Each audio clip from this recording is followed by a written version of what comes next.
So in the second part of this episode, we're going to talk about myths and legends associated with nature. We're going to talk about two legends. One is also known as Nua, and the second one is known as Dayu. So let's start with Nua. So who was Nua? Nua was a daughter of a very powerful young emperor. And one day she went by the ocean to have fun, and tragically she died. She drowned in the water. So her spirit transformed into a bird. And the story is that the bird would fly into the mountains, pick up small stones, pebbles, twigs, and it would fly back into the ocean to drop them in the water in an attempt to reclaim the sea or tame it from taking any more lives. So this story is often told to motivate people and tell them to have also the spirit of determination and to overcome all difficulties, no matter how big they may seem. So yeah, and the second story, the second legend is about Dayu. Dayu Jishwe. Dayu Jishwe basically means the great Dayu who conquered water. And this legend, according to legend, was that the stories that during the time of Emperor Yao, there was a massive and relentless flood that began to devastate the land. It would wipe up entire communities, destroy the crops, basically make life very unbearable. So at that time, the emperor designated Darius' father. His name was going to tame the floods, but Darius' father, his methods were not very effective. Basically, he'd come up with methods such as building dikes or embankments to try and prevent the water from coming in, but that was not effective. So Dayu took up that job, and his methods were very, on the contrary, they were very effective. He'd mobilize communities to dig up irrigation ditches and canals that would lead the water away towards the ocean. So yeah, his story is one that is very, very much celebrated in Chinese mythology. Yeah, and he's a symbol of self-sacrifice and wisdom and dedication to the well-being of his people. So let's talk about what work he did. So in an attempt to tame the floods, he traveled extensively across mountains, valleys, rivers, plains, to mobilize communities to dig up the canals. And this job took around 13 years. And in those 13 years, he passed through his home 3 times and never once did he go in to see his family. So his story is one that is used to give an account of the values of selflessness and a dedication to the people, public service, and if I look back to my home country, those are values that a big bunch of civil service don't have. They really don't have those values. But that's a topic for another day. Just hope they can learn from Dayu's story as well. So he created a waterway network that alleviated the problems of flood water, and this work became the foundation of China's agricultural prosperity and the organization of communities around the river basins. So after the 13 years, there was an emperor known as Shun, who was the ruler at the time, and he did, because Darius' work was very much respected, he abdicated power and left power to Darius. So Darius went on to establish the first dynasty, which is Shia dynasty. And through his governance structure, his agricultural structures, his social structures, that was the basis upon which Shia was established and ruled China for quite a huge time. And dynasties, that was the basic of Chinese, dynastic history.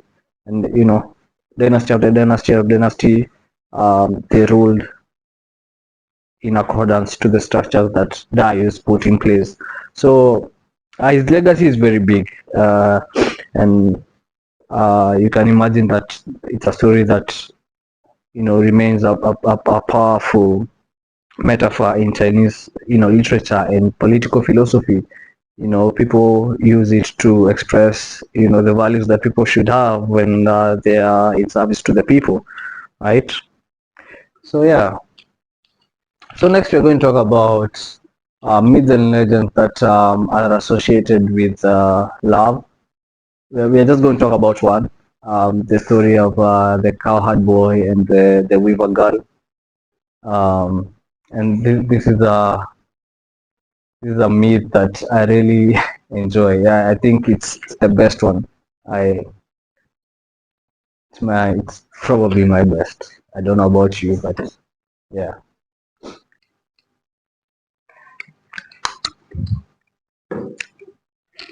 So the story of Jinyu and Myolang, or rather the Cowherd boy and the weaver girl.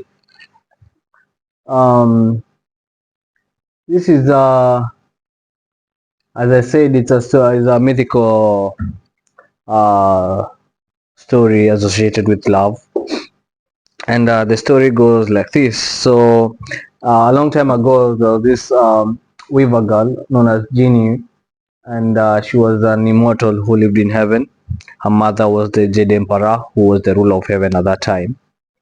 So she was beautiful and very talented. She weaved patterns, very intricate patterns in the sky, which created the clouds.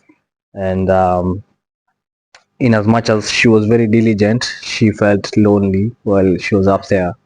And then the story also introduced the life of Niulang, who was an orphan. But since his brother and his stepsister mistreated him, he had moved out and lived on his own, a very lonely life. But he had a best friend, which was an ox. But this was not just an ordinary ox.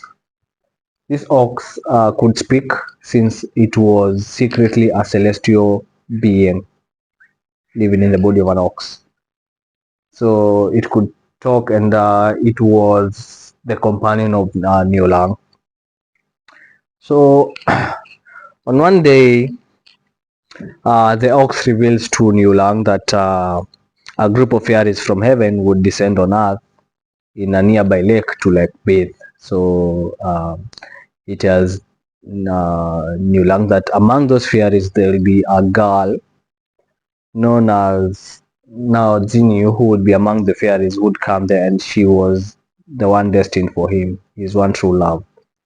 So because they are both very lonely, okay, so Niulang goes to the lake, and then he sees her, and I don't want to talk too much about that, but basically they meet up, and they fall in love. They create a family. They have 2 kids. They live happily on earth. And time on earth is not the same as time in heaven. So maybe one day in heaven is like 10 years on earth. I don't know.